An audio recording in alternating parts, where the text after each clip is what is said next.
Hello dear student, कैसे हैं आप लोग। उम्मीद करता हूँ आप लोग अच्छे होंगे। मैं self Vinay Kumar Bind and welcome to my channel केम टू बाई फिनस। तो हम आज Gujarat board class 12 chemistry board paper 2023 के पार्ट बी के सॉल्यूशन की हम बात करने वाले हैं, जो कि बोर्ड में इस तरह के आंसर किस तरह से लिखे जाते हैं उसी को हम डिस्कस करने वाले हैं। ठीक है, तो हम उन्हीं क्वेश्चन को डिस्कस करने वाले हैं जो आपके न्यू पैटर्न सिलेबस में है। तो सबसे पहला का जो क्वेश्चन है, क्वेश्चन ये था, how catalyst increase the rate of reaction, explain it by graph. तो इसका आंसर क्या होगा, देखिए बोर्ड को जो है बोर्ड के अकॉर्डिंग जो हमें आंसर मिलता है उसका आंसर क्या लिखा हुआ, देखिए लिखा है a catalyst provide an alternate pathway or reaction mechanism by reducing the activation energy between reactant and product. ठीक है, और दूसरा एक पॉइंट लिखा है hence lowering the potential energy barrier as shown in diagram. ठीक है, और डायग्राम आपको दिया हुआ है कि एनसीईआरटी में 117 पेज पे पार्ट 1 में लिखा हुआ है। तो अगर मैं इसके डायग्राम की बात करूं, ग्राफ इसका जो है, तो ग्राफ कुछ ऐसा होता है। आपने ग्राफ इसका कैटलिस्ट का पढ़ा होगा कि जैसे यहाँ से ये विदाउट कैटलिस्ट है रिएक्टेंट एंड ये प्रोडक्ट है, विथ कैटलिस्ट इसका ग्राफ क्या होगा, एक्टिवेशन एनर्जी डिक्रीज हो जाता है। ठीक है, ये ग्राफ है, इस ग्राफ से आपको 1 मार्क्स एंड एक्सप्लेनेशन के इसका 1 मार्क्स। ओके, ये फर्स्ट क्वेश्चन था केमिकल काइनेटिक्स से। ठीक है,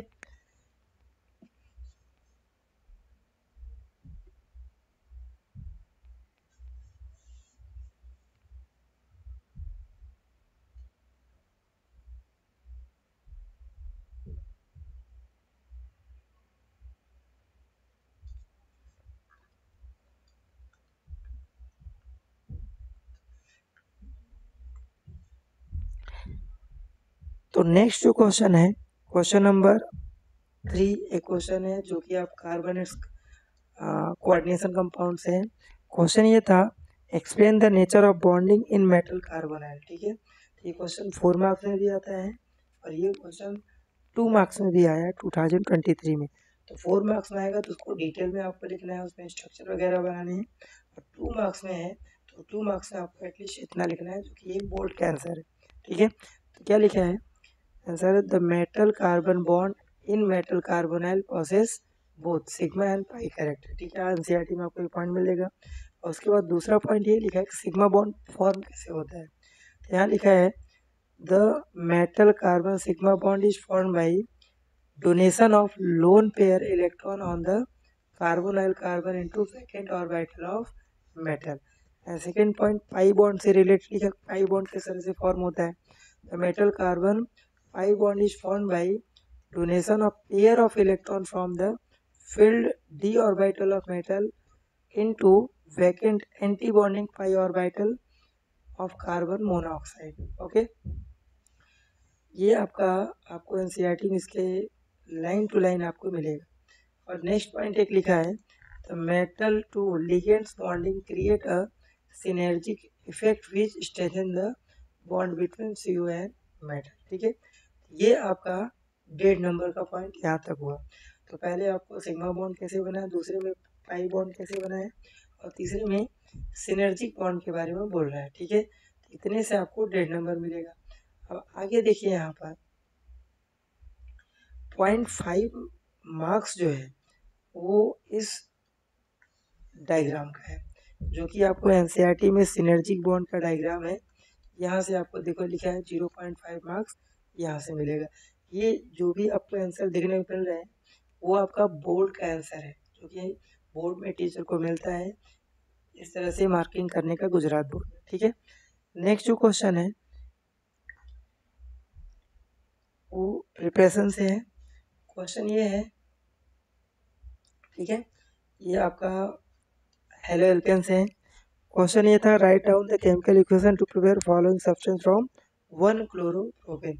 स्टार्टिंग मटेरियल क्या है, फर्स्ट पार्ट है 1 क्लोरोप्रोपेन, और यहाँ से आपको क्या बनाना है, इथेन। अल्कोहलिक क्यूएच में यहाँ पर एलिमिनेशन करा देंगे तो यहाँ से आपका अल्फा से क्लोरीन और बीटा से हाइड्रोजन, यहाँ पे डबल बॉन्ड और KClH2 मिलेगा। 1 मार्क्स इसका था। और दूसरा आपको अल्कोहल बनाना था, तो अगर हमने एक्वस NaOH के साथ करा दिया और या फिर यहाँ पर मोस्ट AgO ले सकते हो, इसके प्रेजेंस में कराओगे तो वहाँ से सब्स्टिट्यूशन रिएक्शन होगा और यहाँ से अल्कोहल मिल जाएगा, तो 1 मार्क्स यहाँ से है। ठीक है, नेक्स्ट जो क्वेश्चन है ये अमाइंस चैप्टर का कपलिंग रिएक्शन है। ठीक है, ये आपको अमाइंस में coupling reaction last name reaction था। क्वेश्चन ये था, ठीक है, क्वेश्चन ये था write down the chemical equation to prepare orange and yellow dye from diazonium salt. ये diazonium salt benzene diazonium chloride है। सबसे पहले हम फिनॉल से यहाँ पर रिएक्शन कराते हैं, तो फिनॉल से कराते हैं तो क्या करना है आपको, यहाँ से Cl क्लोराइड साइड में निकल गया, H2O निकला, और आपको करना है क्या कि नाइट्रोजन ये जो होता है इनके बीच आपस में क्या होता है, ट्रिपल बॉन्ड होता है, और जैसे इसको कनेक्ट कराएंगे तो यहाँ पर ही देखिए, ध्यान दीजिए, डबल बॉन्ड आ गया। बाकी फिनॉल है तो सेम ही है, ये आपका ऑरेंज डाई है, 1 मार्क्स यहाँ से मिलेगा।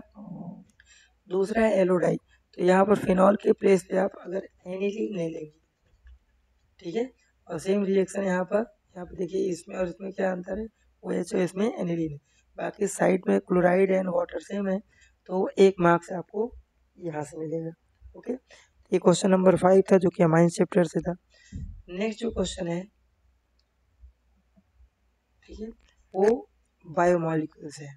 ठीक है, DNA एंड RNA में स्ट्रक्चरल डिफरेंस, ये आपको NCERT बायोमॉलिक्यूल की एक्सरसाइज में भी एक क्वेश्चन है डिफरेंस लिखने का, तो 2 नंबर में है, तो यहाँ पे देखिए 3 पॉइंट आपको बोर्ड के आंसर में दिया हुआ है।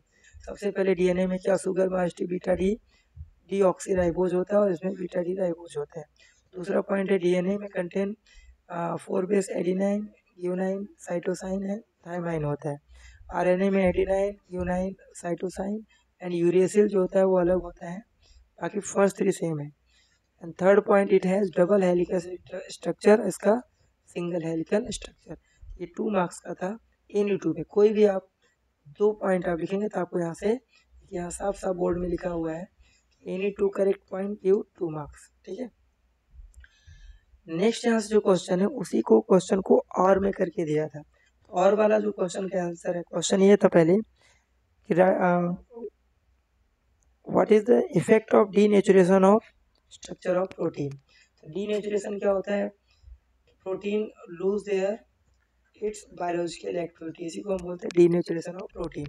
तो ये आंसर ये है, during denaturation secondary and tertiary structure destroy but primary structure क्या होता है, इनएक्ट होता है, सेम होता है। तो 1 मार्क्स डीनेचुरेशन क्या होता है उसको डिफाइन करने के लिए, और 1 मार्क्स आपको किस पे इफेक्ट पड़ेगा किस पे नहीं पड़ेगा ऐसे है। ठीक है, तो इनमें से कोई भी आंसर देखिए आपको मार्किंग दिया हुआ है, दोनों का 1 मार्क्स।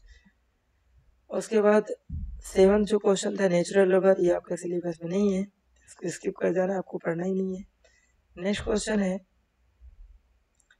आपका, ये भी जो सिलेबस है केमिस्ट्री इन एवरीडे लाइफ से है, तो ये भी क्वेश्चन आपका डिलीटेड है, इसको भी नहीं करना है।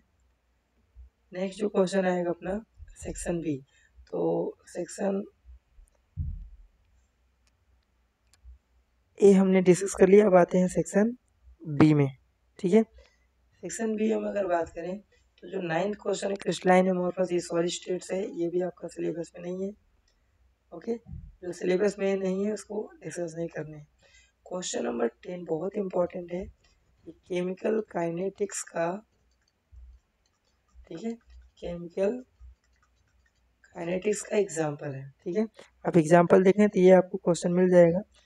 तो यहाँ पे देखिए इसका सॉल्यूशन क्या है, ये आपको क्वेश्चन में ही रिएक्शन दिया है, टी इनिशियल टाइम यहाँ पे दिया हुआ है, और प्रोडक्ट हम 0 हमेशा लेते हैं, और टी टाइम पे जैसे यहाँ पर N2O5 का 2x मानते हैं, ये इसमें डिक्रीज हो रहा है, इसमें 2x इंक्रीज हो रहा है, इसमें 1x इंक्रीज हो रहा है ATM। तो यहाँ से इनिशियल में से 0.2 माइनस हुआ, यहाँ पर 2x फॉर्म हुआ, यहाँ से एक होल मतलब यहाँ से x मोल। उसके बाद क्या करना है, अपने को पी टोटल निकाल लेना है।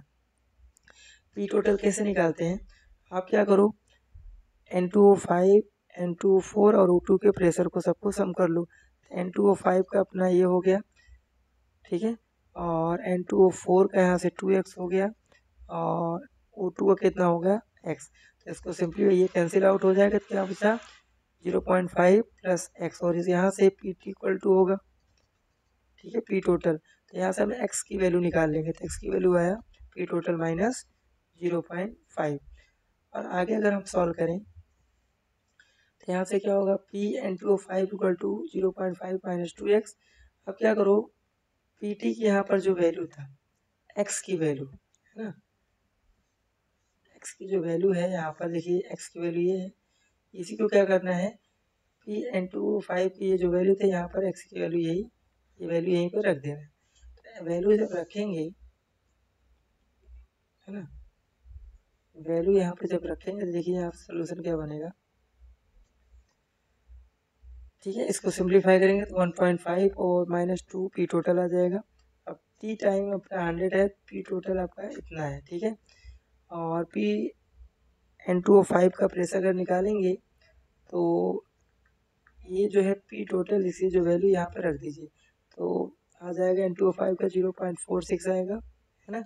और यही आपको क्या करना है, वैल्यू रख देना है फर्स्ट ऑर्डर के फॉर्मूले में। और फर्स्ट ऑर्डर का फॉर्मूला आपका ये होता है, इसमें इनिशियल और फाइनल, यहाँ पर प्रेशर से related pressure initial and final हो जाएगा। तो टाइम अपना 100 सेकेंड होगा, इनिशियल आपका 0.5 है और PA आपका ये होगा। रखेंगे तो यहाँ से जो आंसर बनेगा कि इक्वल टू 4.98 इंटू 10 के पावर माइनस 4। ओके, ये क्वेश्चन इंपॉर्टेंट था, इसको एक दो बार प्रैक्टिस कर लीजिएगा, ये क्वेश्चन आपका बन जाएगा। चलिए आगे बढ़ते हैं। आगे जो क्वेश्चन है, ठीक है, ये सरफेस केमिस्ट्री है, ये भी आपके सिलेबस में नहीं है। आगे बढ़ते हैं, नेक्स्ट क्वेश्चन है ना, नेक्स्ट क्वेश्चन है पी ब्लॉक से, ये भी आपके सोल्यूशन में नहीं है, आपके एनसीईआरटी में नहीं है, सिलेबस से डिलीटेड है। ब्राउन रिंग टेस्ट, ये भी आपका नहीं करना है। नेक्स्ट आगे बढ़ते हैं, ये DNF ब्लॉक का रीजन टाइप क्वेश्चन है। अगर आप DNF ब्लॉक के एग्जाम्पल और इन टेक्स्ट आप जरूर बनाइएगा, ठीक है, क्योंकि वहीं से आपका क्वेश्चन उठाता है, इन टेक्स्ट और एग्जाम्पल से, एक्सरसाइज से भी उठाते हैं, ये रीजन टाइप क्वेश्चन है। तो पहला रीजन यही था, transition element exhibit higher enthalpy of atomization. इसका आंसर देखिए क्या लिखा है, because large number of unpaired electron in their atoms they have stronger interatomic interaction and stronger bonding between atoms, that's why they have higher enthalpy of admission। एक marks यहाँ मिलेगा। दूसरा जो क्वेश्चन था ये दिया था, in aqueous solution Cr+2 is stronger reducing agent than Fe+3। इसका आंसर क्या दिया है, इन Cr+2 2Cr+3 में कन्वर्ट होता है। तो यहाँ पर जो D4 इलेक्ट्रॉन है वो D3 में कन्वर्ट होता है, अगर होता है चेंजेज होता है। एंड Fe+2 जो Fe+3 में जाता है, और D6 से D5 अगर होता है, तो इन एक्वस मीडियम D3 जो होता है वो मोर स्टेबल होता है देन D5 से, दैट्स वाई ये रिड्यूसिंग एजेंट की तरह काम करता है। और थर्ड जो क्वेश्चन ये था, in second ionisation enthalpy of copper is higher than zinc. Second ionisation enthalpy जो होता है कॉपर का, electron is remove from the 3D orbital, 3D 10 electron है, एंड जिंक में 4s1 इलेक्ट्रॉन होगा। तो D3D जो होता है more stable full field orbital है, that's why second ionisation enthalpy क्या होता है, ज़्यादा होता है, ठीक है। ये बोर्ड के आंसर हैं, आपको इस फॉर्मेट में लिखेंगे तो आपको पूरे मार्क्स मिलेंगे, और कहाँ से कितने मार्क्स हैं वो आपको दिया हुआ है मार्किंग स्कीम में, ठीक है। नेक्स्ट जो क्वेश्चन है 14, ठीक है, इसका क्वेश्चन है explain dehydration reaction of alcohol to alkene. Alcohol chapter से, अल्कोहल चैप्टर में लगभग 4-5 मैकेनिज्म उनको आप प्रिपेयर करके जाइए, क्योंकि एक मैकेनिज्म 100% 2024 के पेपर में आना तय है, ठीक है। तो यहाँ पर ये और में दिया है। तो डिहाइड्रेशन की अगर हम बात करें, ठीक है, तो अल्कोहल का जब इथेनॉल का डिहाइड्रेशन 443 केल्विन करते थे, यहाँ से एल्कीन बनता है 18, ठीक है। और वाटर साइड में अगर सेकेंडरी अल्कोहल होगा तो आप देखिए डाइल्यूट वीक एसिड ले लिया 3PO4 और टेम्परेचर भी 440, तो यहाँ से भी एल्कीन बनेगा। और टर्सरी अल्कोहल लिया, देखिए कंसनट्रेशन और कम कर दिया 20% फॉस्फोरिक एसिड और 358 केल्विन टेम्परेचर भी लूज किया, यहाँ से भी एल्कीन। 2 मार्क्स यहाँ से मिलेगा। 2 मार्क्स फॉर एनी 2 ऑफ एबो इक्वेशन ऑल्सो, अगर मतलब इनमें से कोई भी दो आप करोगे तो आपको यहाँ से 2 मार्क्स मिल जाएगा, ओके। तो चलिए आगे बढ़ते हैं। इसमें मैकेनिज्म नहीं लिखना था, और इसी में जो और करके क्वेश्चन था, क्वेश्चन ये था explain different Friedl craft reaction of anisole. Anisole क्या होता है? इथॉक्सी बेंजीन को बोलते हैं। तो फ्राइडल क्राफ्ट में अल्काइलेशन और असाइलेशन दो चीज़ें होती हैं, तो आपको दोनों लिखने थे। ओके, तो अगर फ्राइडल क्राफ्ट अल्काइलेशन करेंगे तो यहाँ पर अल्काइल क्लोराइड लेते हैं, और ये CH3 जाके, क्योंकि ये ग्रुप जो होता है अर्थो पैरा डायरेक्टिंग ग्रुप होता है, तो यहाँ से क्या होगा एनहाइड्रस Cl3 CH2। देखिए अर्थो पोजीशन पे CH3 और पैरा पोजीशन पे ये मेजर प्रोडक्ट होगा, तो 1 नंबर यहाँ से मिलेगा। और फ्राइडल क्राफ्ट असाइलेशन में CH3 CO जो ग्रुप होता है वो अर्थो एंड पैरा पे जाके अटैच होता है ना। और या फिर एसिड एनहाइड्राइड भी ले सकते हैं, और इसमें भी पैरा हमेशा मिल 1 मार्क्स यहाँ से मिल जाएगा। आगे अगर बढ़ा जाए, ठीक है, तो ये आपका आंसर था 14 क्वेश्चन का। नेक्स्ट जो है वो 4 मार्क्स का क्वेश्चन है। 4 मार्क के जो क्वेश्चन है, ये जो क्वेश्चन है क्वेश्चन नंबर 15, ये सॉल्यूशन चैप्टर का एग्जाम्पल 12.5 जो है, सॉरी 1.5 जो है, सेम वही पैटर्न है, बस चेंजेस थोड़ा सा किया है। यहाँ पर 50 ग्राम किया, और यहाँ पर आपको क्वेश्चन में कितने ग्राम किया? 30 ग्राम दिया है। बुक में शायद 25 ग्राम एंड 20 ग्राम है, तो ध्यान रखिए बुक में वैल्यू चेंज कर सकता है, तो आपको कॉन्सेप्ट सीखना है। तो पहले यहाँ से क्या कर लिया, मोल निकाल लिया, वेट दिया है और मॉलिक्यूलर फार्मूला भी दिया, तो यहाँ से आपका मोल निकाल लिया, देन टोटल मोल निकालिए, दोनों मोल का यहाँ सम कर दिया तो 0.771 आ गया। उसके बाद यहाँ से दोनों का मोल फ्रैक्शन निकाल लिया, क्लोरोफॉर्म का और डाइक्लोरोमीथेन का। तो मोल फ्रैक्शन कैसे निकालते हैं? Mole of chloroform divide by total mole, यहाँ से आपका मोल फ्रैक्शन इसका आया। और दूसरे का अगर मोल फ्रैक्शन निकालना है तो या तो इससे निकाल लीजिए, या फिर 1 - 0.542 कर देंगे तो भी यही आ जाएगा। उसके बाद क्या करना है अपने को, पी टोटल निकाल लेना है। तो पी टोटल कैसे निकालेंगे? राउल्स लॉ आप रूल लगा दीजिए, ठीक है। ये P1 नॉट इंटू x1 है, ठीक है, ये क्वेश्चन में दिया ही है। इसको सिंप्लीफाई करेंगे तो पी टोटल आपका 298.47 आएगा। अब वेपर फेज में करना है तो कैसे निकालते हैं? Partial pressure of chloroform divide by P total, यहाँ से ये आ जाएगा, ठीक है। इसको सिंपल तरीके से विदाउट फार्मूला यूज करके भी आप कर सकते हैं, मैंने सोल्यूशन इसका दिया हुआ है, ठीक है, वहाँ से भी आप देख सकते हैं इसका। आप एक्सरसाइज एंड एग्जाम्पल सोल्यूशन के सर्च करेंगे by came tube by Vinay sir से, तो आपको इसके आंसर सब मिल जाएंगे डिटेल में, विनय सर, ठीक है। तो यहाँ पर लिखा है by any method numerical correct होगा तो उसको मार्क्स दिया जाना चाहिए। नेक्स्ट जो क्वेश्चन नंबर 15 है, और में जो दिया है ना, 15 का जो और में दिया है वो क्वेश्चन नंबर शायद एक्सरसाइज का 32 या 33 एक्सरसाइज का क्वेश्चन है।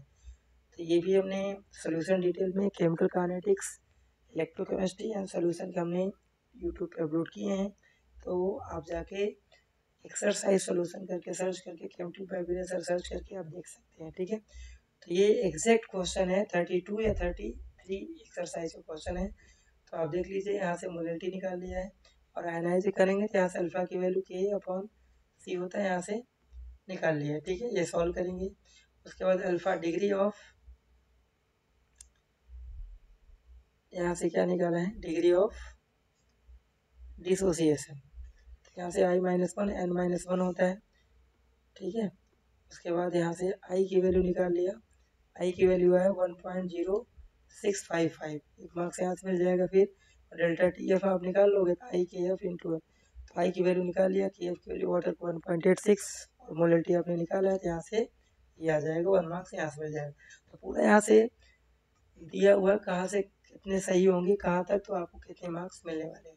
क्वेश्चन नंबर 16, ये जो है इलेक्ट्रोकेमिस्ट्री से, ये 2 क्वेश्चन का मिक्स है, और दोनों क्वेश्चन जो है वो एग्जाम्पल को मिक्स किया है, ठीक है। तो यहाँ से कोलराउस लॉ लगाते हैं, यहाँ पर लिमिटिंग मोलर कंडक्टिविटी निकाल लिया है 390.5। उसके बाद हम मोलर कंडक्टिविटी निकालेंगे, जो आपको कप्पा कंडक्टिविटी दिया हुआ, कंसंट्रेशन दिया है, ये वैल्यू दिया है, क्वेश्चन में ये भी दिया है, फॉर्मूला लगा के हम ये लगा देंगे।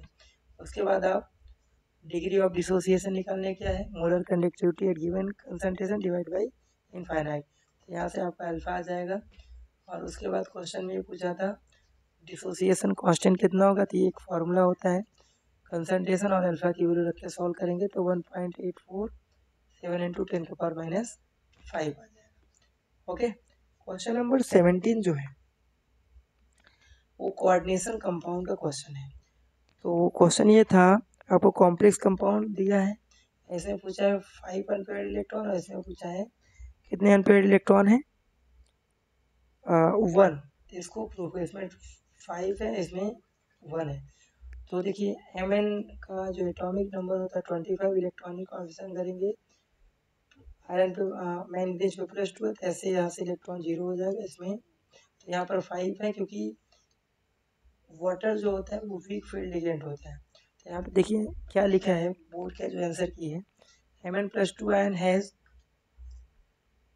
3d5 configuration as H2 is a weak ligand, hence pairing energy delta O से ज़्यादा होगा, therefore distribution of these 5 electron in T2G and Ag5, all electron remain, ठीक है, unpaired, while in MnCn, Cn जो होता है स्ट्रॉन्ग फील्ड लिगेंड होता है, और ऑक्टाहेड्रल जो स्प्लिटिंग वो ग्रेटर देन पेयरिंग, देयरफॉर यहाँ पर क्या होगा, पेयरिंग हो जाएगा ऑर्बिटल का। और पेयरिंग होगा तो इलेक्ट्रॉन यहाँ पर T2G में 5 और इसमें क्या आ जाएंगे 0, तो ओनली 1 इलेक्ट्रॉन आपका आएगा। ठीक है, यहाँ से आपको 3 नंबर मिलेगा। और ये डायग्राम आपको दिखाना पड़ेगा। देखिए यहाँ से,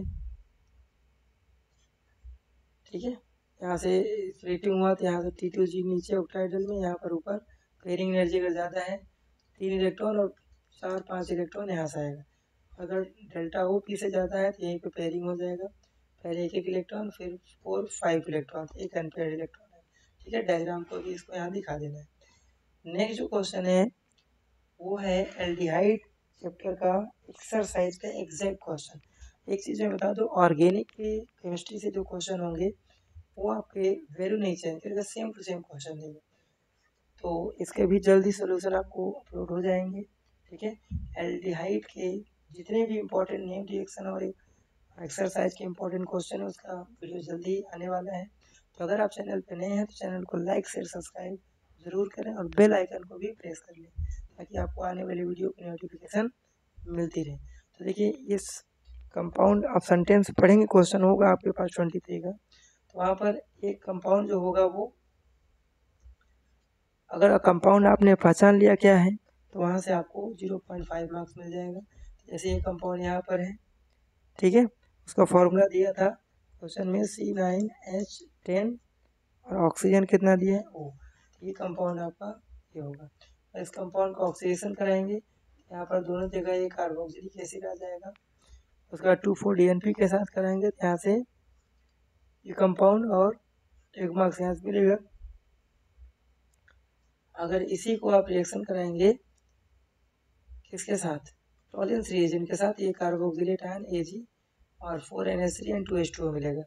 और 50% NaOH के साथ कराएंगे, यहाँ से डिस्प्रोपोर्शनेशन रिएक्शन होगा, एल्डिहाइड का रिडक्शन भी होगा और एल्डिहाइड का ऑक्सीडेशन भी होगा। ठीक है, तो आई होप आपको बोर्ड में किस तरह से आंसर की आते हैं, टीचर को मिलता है कि कैसे चेक करना है, तो आपको ये वीडियो ज़रूर देखना चाहिए किस तरह से आपको आंसर राइटिंग बोर्ड में लिखना है। तो चलिए मिलते हैं नेक्स्ट लेक्चर में। Thank you.